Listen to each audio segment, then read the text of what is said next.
Alright, push-ups, one of my favorite exercises and one of the pillars of calisthenics. This exercise is a great compound exercise that primarily targets the chest, the shoulders, and the triceps. Now, a lot of people, of course, know about the push-up, but not a lot of people know how to do the push-up properly. For example, some of the biggest mistakes I see are the disengagement of the lower body, not activating the glutes or the quads at all, and the extension of the lumbar spine, aka sagging your lower back. Now, this action limits your range of motion, which is the key to bodyweight exercises, guys, is using a full range of motion. This may not seem like a big deal going all the way up and all the way down, but eventually you find that over the course of several reps and several sets, this will add up. So if you're strict with that, you'll be building a great foundation for further progressions. Another common mistake I see as well are the excessive flaring of the elbows. Now, you can see in this video, I try my best to replicate it, but you'll notice that you'll see a lot of people flaring their elbows to a 90-degree angle, and this takes off the load from the chest and puts it on the triceps and the shoulders. Now, that is not safe for the shoulders because in the long run it will cause injury. And if you want to isolate the triceps, there are much more efficient exercises. When you're at the top position of a push-up, you want the shoulders over the wrists or the hands forming a straight line. Then you want to go down, and at the bottom position, you will find your hands are in line with your chest. This is what you want.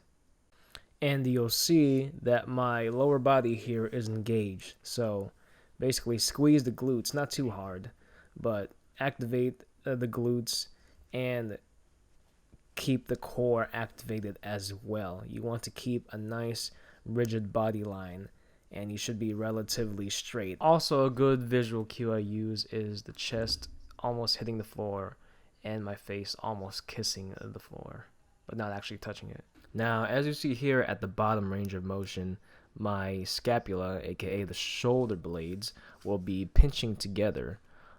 So you want retraction, which is the shoulder blades pinching together, and protraction at the top where they separate. Some literature states that you should be in full retraction the whole time. This is incorrect.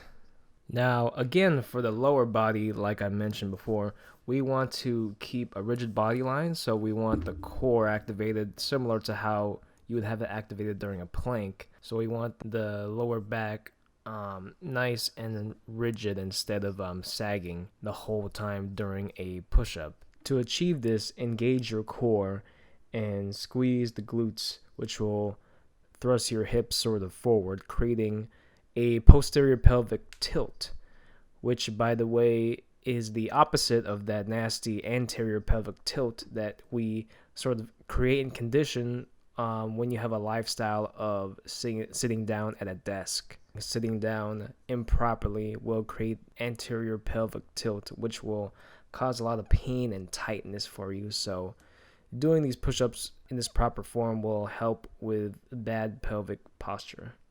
Okay, so we pretty much covered the push-up from head to toe, from core position to lower body position to wrist position, pelvic position.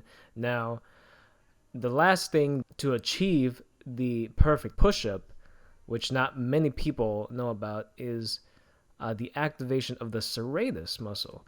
At the very top portion of the push-up, you want to really push your arms out and round out your back, flexing your middle spine, similar to what you see during the cat-camel or cat-cow yoga pose. Now, that right there is the full range of motion, perfect push-up. Now, I'm sure if you drop down to the ground at any time during this video and try this, you will realize this is pretty hard, and some of you may not even be able to do a push-up.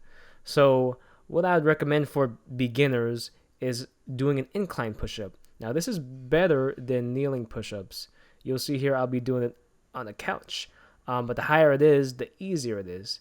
This is better than kneeling push-ups because you can practice the proper form rather than how you are kneeling on the ground. It's not as proper to the actual form of a push-up.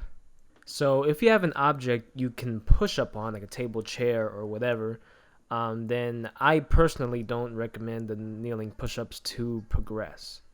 Alright guys, that was my perfect push-up tutorial. On this channel, I believe in quality reps and quality training for a healthier body and better gains overall. So if you're a beginner, practice with the perfect form, and trust me, you guys will go far. For the more advanced practitioners, I think this will help out too, because even the advanced athletes will let you know that it's always good to go back to the basics. So definitely try it out and let me know what you guys think. This was actually my first fitness tutorial on the channel, so I really appreciate you guys for watching it, and drop me a like.